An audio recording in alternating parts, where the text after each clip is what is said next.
Hello, we're going to be reading the story Hachiko. Before that, let's do a few of a question. If you want, you can answer, but if you don't want, but just 20 seconds.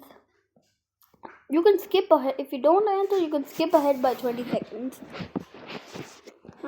Or 30 seconds, because 10 seconds we're going to discuss. So, I'll come back when 20 seconds are over.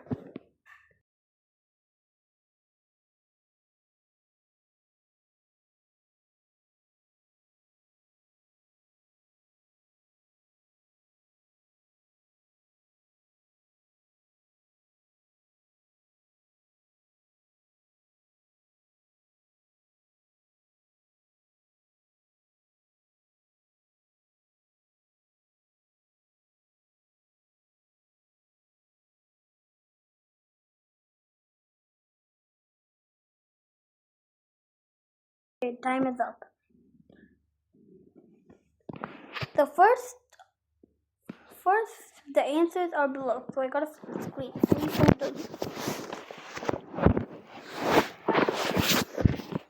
Wait, let me just off auto rotation.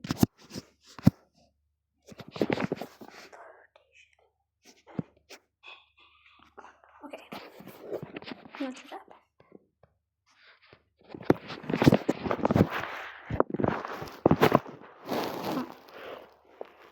So the first one is a Raja Plum. The second one is a Chihuahua. The third one is a Dalmatian. The fourth one is the Dachshund. Wait. So basically I got all correct. The fifth one is Pug, and the last one is German Shepherd. Looks like I know them full properly. What a brain.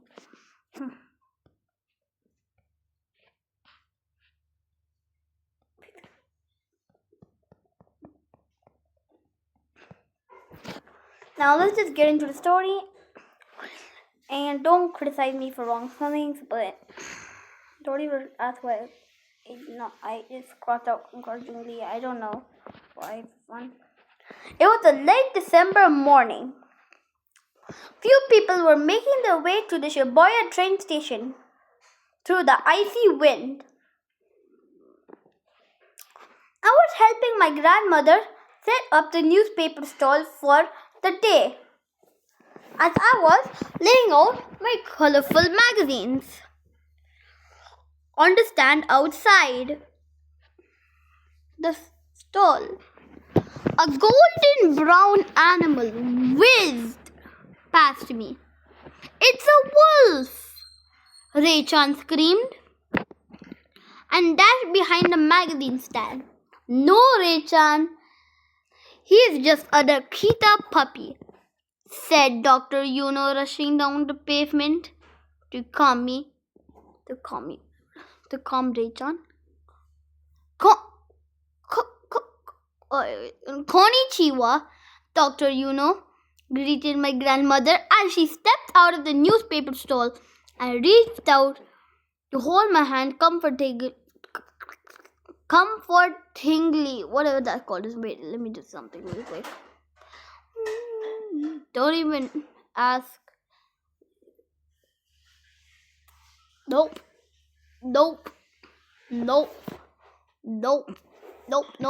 I'm not reading that.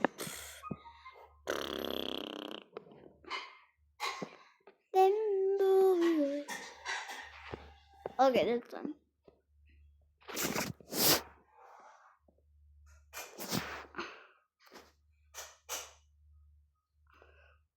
Don't even ask if that was there. Okay, chat. "How are you, Mr. Desuke?" Dr. Yuno said, bowing respectfully. Now, who is Dr. Mr. whatever, Miss Desuke? Desuke is Ray-chan's mother, okay?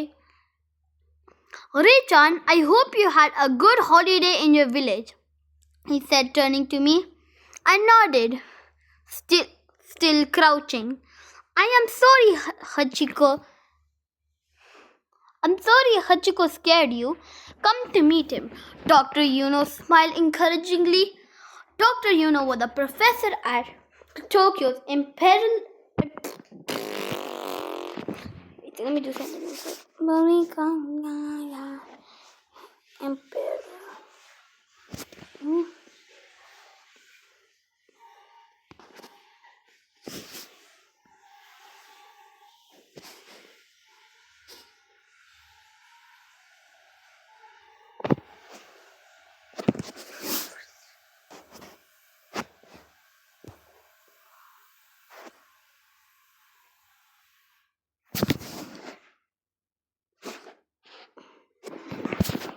He often bought manganese from us.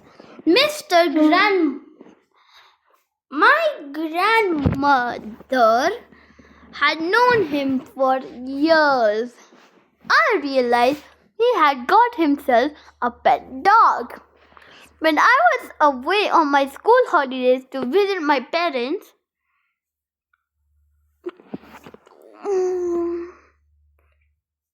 Good morning, Doctor Yuno, I said as I walked up to him slowly. I bent forward and carefully extended my arm. My Dr. Yuno, I said. I walked up to him slowly and I bent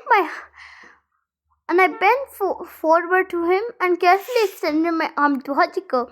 Hachiko, in friendship, he licked it quickly and wagged his tail back, forward till his whole body shook. We laughed to see him so happy. See you soon, said Dr. Yuno as he waved to the three of us and entered the station. He shut the train station door behind him to keep the cold draught out. As each of the passengers walked in and out of the station, they carefully shut the door behind him to keep away the cold. Hatchiko looked on the longingly towards the door for some time and then turned to walk home. I followed Hatchiko from a safe distance. When he ran into Dr. Yuno's garden, I waved to him to say goodbye and rushed to my school. In the evening, I returned to the store to help my grandmother pack the unsold magazines and newspapers. I saw Hachiko waiting near our stall, looking eagerly at the door to the Shibuya station. I petted him. He gobbled the little pieces. Wait, I'm gonna check something. What message you got? Oh my god. Waiting near our stall, looking eagerly at the door, Shibuya station. I petted him. He gobbled the little piece of sirumi I gave him from my snack box. As I kneeled down to play with him, he wagged his tail and whimpered joyfully. Wait. Wagged his tail and whimpered joyfully. He rolled over and allowed me to rub his belly through his play. However, Hachiko often paused to look at the station door with his small eyes and erect ears and large curled tails held over his body. He would stand in attention to check if Dr. Yuno was back. When Dr. Yuno walked out of the door, waving to the Hachiko, he yelled and shook with joy to see Professor. As soon as Dr. Yuno stepped onto the pavement, he jumped up off his place, his forepaws on Professor's thighs. But Dr. Yuno hugged his pet eagerly as he nodded to me. He spoke in loving words to Hachiko as they made their way home. Little did I know that I was going to see the lovely reunion day everyone for many months. Hatchiko came every day to see to see off and receive Dr. Yuno. I had developed a deep friendship with Hachiko. In fact, many regular passengers at the Shibuya station were friends with Hachiko. They admired the dog's love for Dr. Yuno.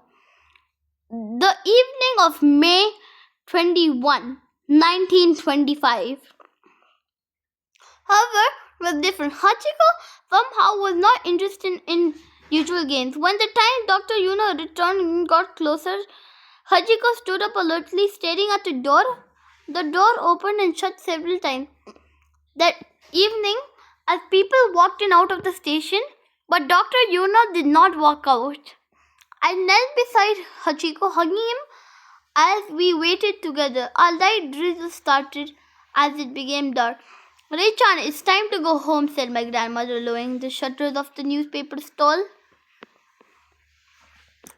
But Sobo, Dr. Yuno is not back from his work yet, I said worriedly as I let my arm sink into Hachiko's warm coat. He's probably held up with work, Ray-chan, she said as she shivered a little in the late even breathing in rain. I could not let my old grandmother walk alone. The long distance to our home, as we walked home, we hoped Dr. Yuno would return soon.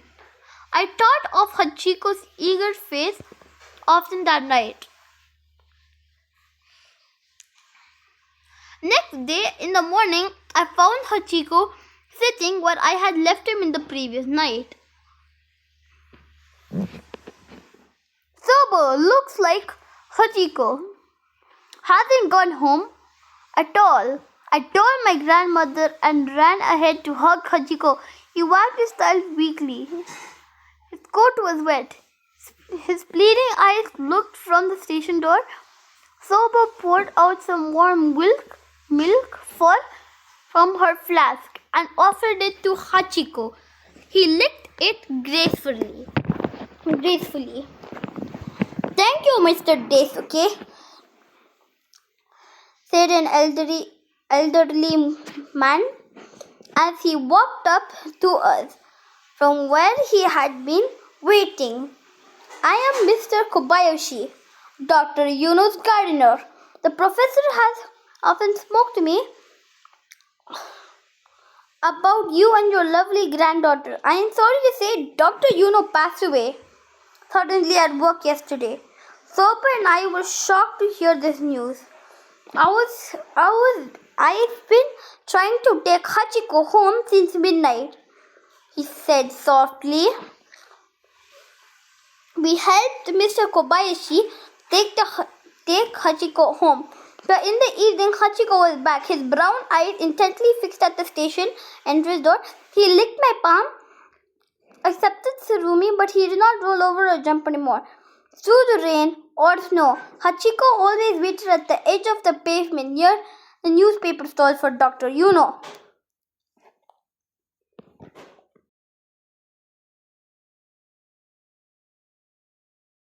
Then he would walk away slowly into the night. He waited this way till his last breath, almost 10 years later, at the busy Shibuya station to this day. You can see the bronze statue of Hachiko eagerly waiting for Dr. Yuno. The place near the statue is a happy meeting point for families, friends, and just as Hachiko would like. Okay, bye-bye and see you on another day with happy stories and delightful stories. And bye.